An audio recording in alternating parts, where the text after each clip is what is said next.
bringing you news and information from around the Pacific Command. This is your AFN Pacific Report. Thanks for joining us on this edition of AFN Pacific Report. I'm Senior Airman Therese Garnier.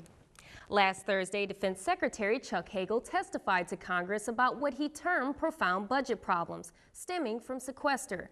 During testimony before the House Armed Service Committees about the Pentagon's fiscal year 2014 defense budget request, Hagel said DoD's long-term planning is compromised by a complex array of security challenges around the world, combined with budget ambiguity at home. Humanitarian assistance and disaster relief might not be considered a traditional role for the U.S. military, but as seen during Operation Tomodachi, when called upon, the military can deliver. That was the testimony of the commander of U.S. Pacific Command, Admiral Sam Locklear, to the Senate Armed Services Committee last week.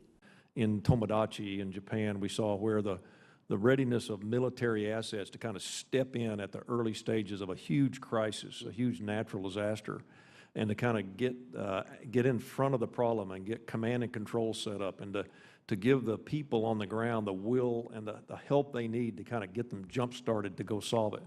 Because in the end, Tomodachi was not solved by the U.S. military or any other allies. It was predominantly solved by the people of Japan. But it needed to get them started. There's other areas that we can support too. We have technologies and we have know-how that are in developed countries that we can share with developing countries.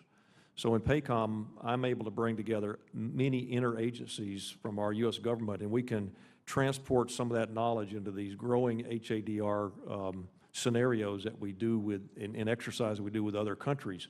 So, for instance, in Bangladesh, over time, they have been able to develop warning systems and places where people go during large storms that have significantly decreased the damage and cost to human life.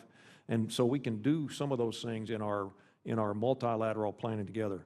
Airmen on Guam put themselves through a grueling ruck march as a way to test their mobility readiness.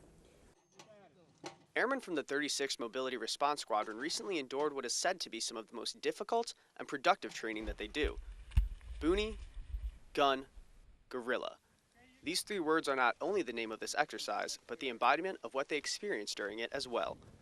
Everything they need to know for mission readiness is compiled into a 3-hour, 7-mile ruck march with obstacles every step of the way. The overall mission today was to instill some more warrior training within the Mobility Response Squadron. Get out and use some of our tactics, more training, and just to get an overall picture on how our squadron performs together. Squadrons face situations ranging from a 2,800-foot litter carry to ATV exercises. Then, they topped it off with a teamwork crucial obstacle course.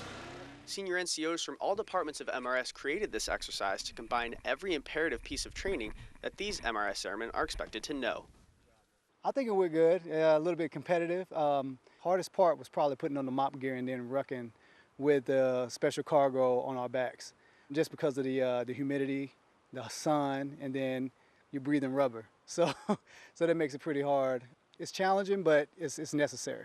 These challenges are put in place to assure that despite intense heat, 35 pounds of weight, and enemy resistance, these MRS airmen are still capable of achieving the mission. Reporting from Anderson Air Force Base, I'm Airman First Class Adam Harder. Service members are reminded time and time again that we all have a role to play in security.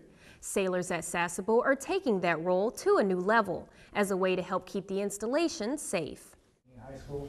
Welcome to the Auxiliary Security Force Academy. Students composed of sailors from various commands around Sasebo participate in a 3-week-long course to assist with security on base. Okay, how about people coming through posts? Chief Petty Officer Andrew Jansta is the lead instructor for the class. The purpose of the ASF Academy is so we can train people from different rates throughout the base to help us stand our sentry duties when we go to higher threat cons. The training consists of many different functional areas. The students learn mock takedowns, all sentry responsibilities, and of course, oleoresin capsicum training, or OC spray. I think this greatly improves every individual sailor going through these courses like this. Probably something that every sailor should go through because it gives them an idea of what the MAs or whoever's standing that gate is looking for. Seaman Andrew Rodriguez, an ASF student, says the course has been rewarding so far. Going to boot camp, I wanted to get more hands-on, and this is a lot more hands-on training, and I really am enjoying it a lot right now. So.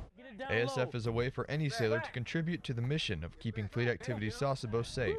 Seaman John Marzullo, Fleet Activities Sasebo, Japan. Evading enemy forces and surviving in the wild are two skills all Air Force pilots need to have.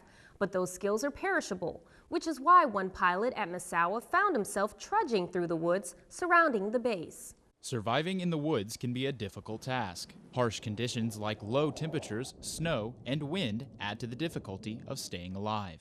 Now imagine on top of the unforgiving environment, hostile forces are pursuing you. That is just what Lieutenant Colonel Christopher Struve is dealing with. It's a training we do every 3 years that is a requirement for us as pilots in case we ever do get shot down or our airplane fails and we end up in bad guy country trying to evade the enemy. So we came out here, did some training, and then really spent about 6 hours trying to evade the opposing forces today as they tried to track me down. I'm here, but all that kind of goes at diagonal northeast. Staff Sergeant David Chun has worked with aircrew flight equipment for almost 10 years. But for the first time, he is getting to see how his job can help pilots in a desperate situation. I had a lot of snow out here, so it was some places waist high and a lot of water, pond, and we went into it.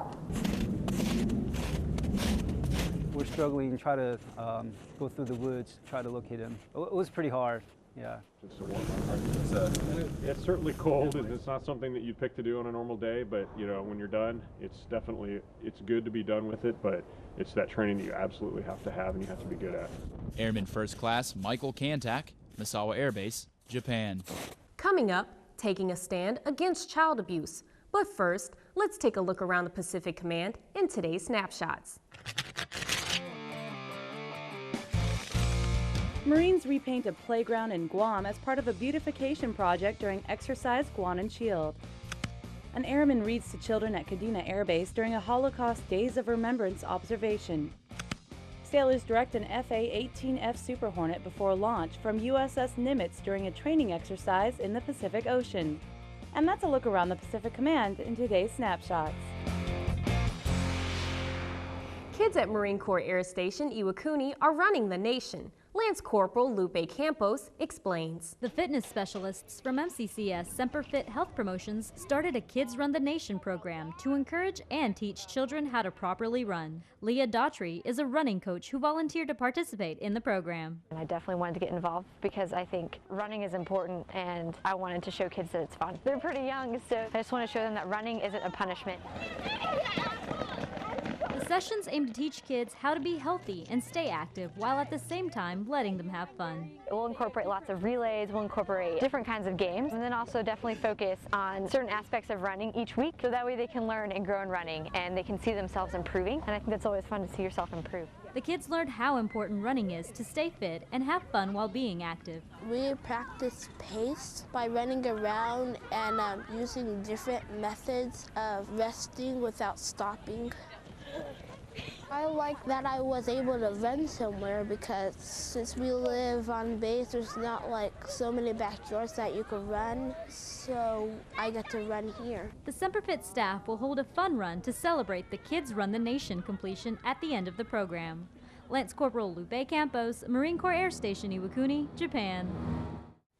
April is the month of the military child. As a way to honor that designation, a commander at Daegu has taken a stand against child abuse.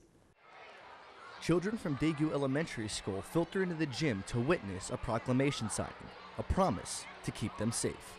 So I want to announce today that protecting children is everyone's job. It's a job that does not end with the last day in April, but it goes on every year, every day, every month, every circumstance, on the installation and in our community. Strong soldiers, civilians, and families know how to rethink ways to stay healthy and how to reach out for help. So if you know Army families that are in stress, Miss Sylvia talked about a lot of the different ways that we can help. Please help guide a family. Please help your friends. Please point in the direction of one of us that can help you, because this is a month about protecting you as the kids of our community. Count on all of us to help you, and let us remember that this is our community. Upon completion of the ceremony, Colonel Gavley invited all the kids to enjoy some cake to celebrate the big step into a brighter and safer future. Army Sergeant Edwin Pierce, Camp George, Korea.